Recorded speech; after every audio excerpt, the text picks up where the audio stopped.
In June 2007, the Federal Reserve made its first interest rate cut. The U.S. stock market surged to all-time highs as investors were getting excited about the fact that the Federal Reserve was easing monetary policy. But this rally quickly failed and actually marked the beginning of the most violent bear market since the Great Depression. A few years before that, in October of 2000, the Federal Reserve began to cut interest rates, which coincided almost perfectly with the onset of a 50% drop in the stock market over the course of the next 2 years. Today, the U.S. central bank interest rate is at its highest level since 2007, after the most aggressive hiking cycle in over 40 years. The stock market, for the most part, has done quite well throughout this period, surging to new all-time highs. But now the Federal Reserve is getting ready to begin cutting interest rates in just a couple of months. According to market data, there is currently an 87% chance that the Federal Reserve cuts interest rates once at the September meeting, and a 13% chance that they cut interest rates more than once. That means there's a 100% probability of the Fed cutting interest rates in September. The last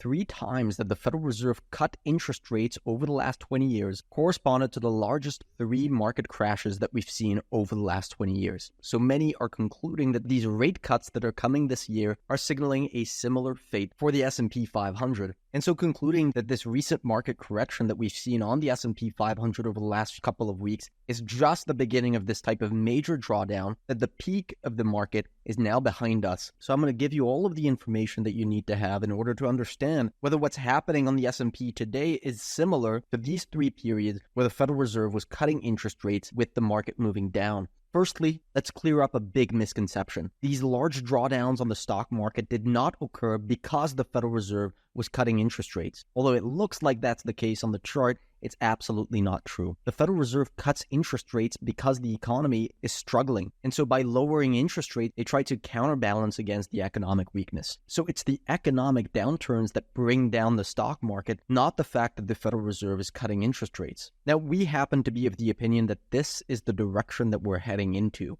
I think the U.S. economy is heading into a downturn, all reliable leading economic indicators and signals pointing in that direction right now. And so we expect that the Fed will need to cut interest rates in order to respond to that economic weakness. And as that happens, the U.S. stock market will begin to fall as it prices in the recession and likely wouldn't revisit these levels for at least another few years until the U.S. economy is able to successfully come out of the recession and for the stock market to price that in. But this doesn't mean that we've already seen the peak of the bull market that we witnessed over the last few years. If we rewind to 2007, the Federal Reserve began to cut interest rates in June. The stock market only peaked in October, around 4 months later. So if the same thing were to happen today as 2007, it could still leave multiple months for this rally to continue. If we rewind to 2000, however, the stock market peaked about 2 months before the Federal Reserve began to cut interest rates. So in that scenario, it's very possible that the stock market peak that was made in mid-July marks the end of this bull run. Of course, not many people paid this much attention to the timeline, and it doesn't look like much when we zoom out, but the difference between how things played out in 2000 versus 2008 are massive from a trading standpoint, because that splits the difference between expecting the market to go lower from here following the 2000 scenario or higher from here following the 2007 example. So how do we know how things are going to play out today? If you want to take the macro environment into account in your trading strategy, these are the types of details that you need to pay attention to. We also had very important market signals that were flashing red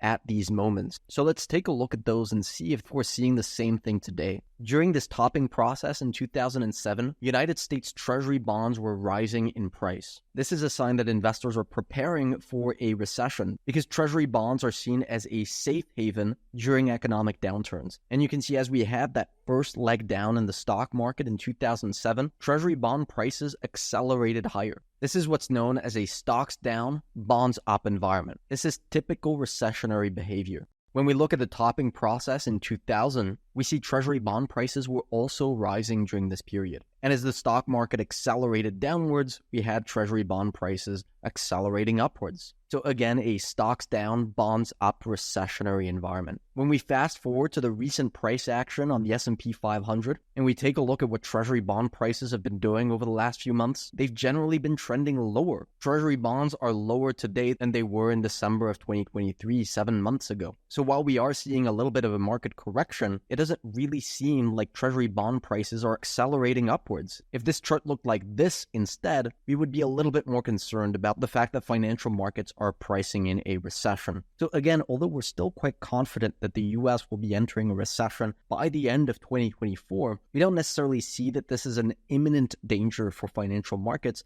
like in the topping process in 2007 and 2000. If the stock market is not pricing in a recession, then why on earth is it moving lower? Well, first of all, uptrends are never a straight line. It's very normal to see counter-trend corrections during bull markets. In mid-July, the stock market was extremely overextended. In fact, we sent out a video to our members saying that the market may be on the brink of a taper tantrum on the 8th of July, just a few days before the stock market peaked. Following that post, we closed down quite a few of our trades, especially in the tech sector. The primary reason for this is that the stock market was simply overextended here, and we had signs that institutional investors were over-leveraged. An index called the NAAIM Exposure Index, which measures the exposure of active investment managers, showed a reading at 103%. Readings above 100 mean that money managers are more than 100% long on the market. They are leveraged long. We've used this index multiple times in the past to judge whether the stock market is overextended. Quite often, when money managers are leveraged long, it leads to short-term pullbacks as they adjust their positioning back down. And you can see this time hasn't been any different.